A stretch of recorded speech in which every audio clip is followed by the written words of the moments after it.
Scroll Patrol. Scroll Patrol. Let's do it. Okay, this is a video that Jeremy has not seen. I have sourced it from the internet.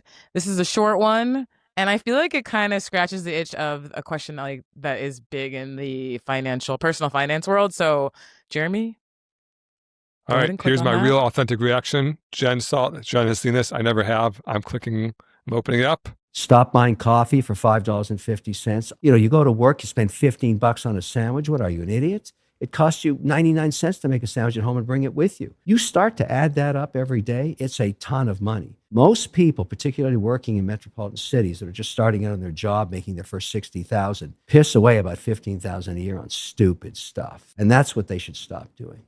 Oh man, Jen did not know that I was drinking my second ever coffee. I had no idea. when she hit me with the "don't waste $5 on your lattes" video. So yeah, that's Kevin O'Leary of Shark Tank fame, the multimillionaire, maybe he's a billionaire, I don't know, telling people not to drink $5 coffee. This $5 coffee advice was very popular 10 years ago.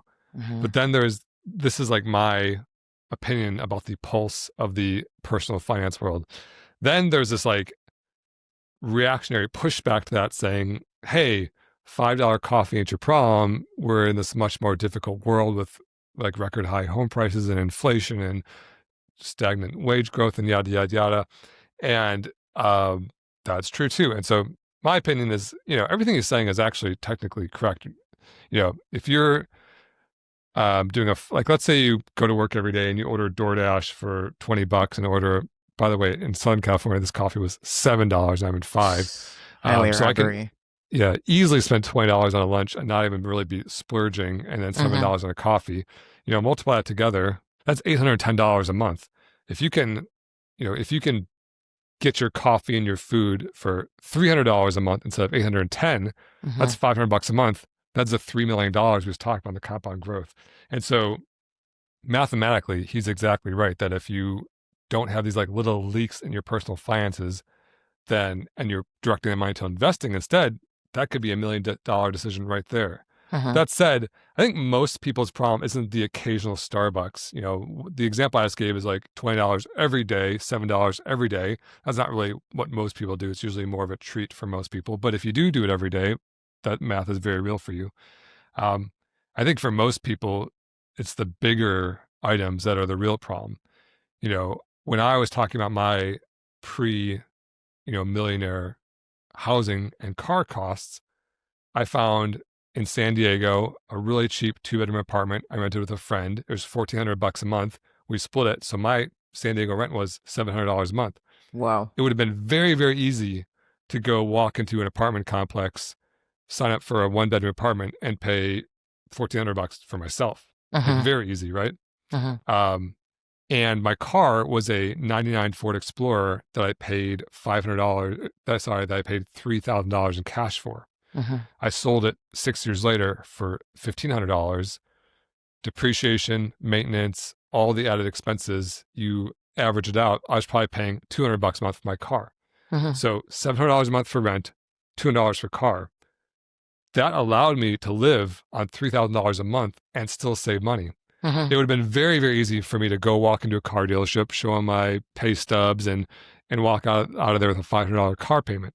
Yeah. And so I could have had a $1,400 apartment and a $500 car payment for $1,900 a month. That'd be very, very easy. It'd be very normal. It'd be very regular. It's what everyone does. It's what your friends do. It's what everyone does.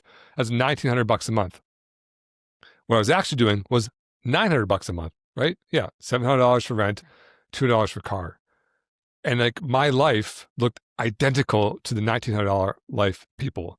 They lived in some apartment complex. I lived in a small duplex that was rented by some property management company. They drove a Toyota that was a year old. I drove a Ford that was 9 years old. Like no one gave a shit when they saw me or came over to my apartment or whatever. Right. But it was $1,000 a month difference. And so while, I think Kevin is right here. That little stuff can add up. I don't think that's really most people's problems. I think it's the big things. It's you bought too much house, you're renting too much apartment, you're buying too much car, these huge payments, or you're not switching jobs and you should be switching. These days, if you just switch jobs, you can get a 20% pay jump because one company is more competitive than the other company. That right there could be a multi-million-dollar decision.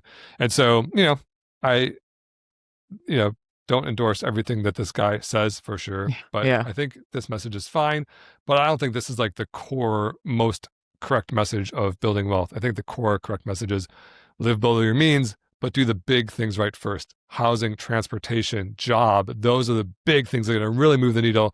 Don't kill yourself over buying the occasional, if you buy 2 coffees every 45 years like I've done, that's fine. And he said all this, y'all, just because he bought a coffee and wanted to make himself feel better. So don't fall for it. No, I know. Now that I'm on the coffee train, all my advice has changed. Yeah, you became a coffee addict real quick. It only took 2.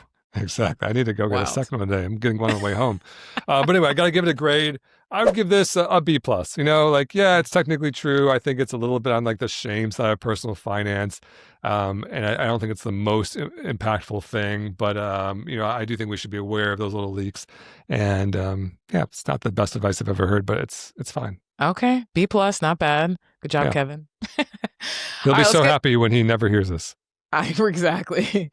This is going to be the post that goes viral, not your Halloween costume.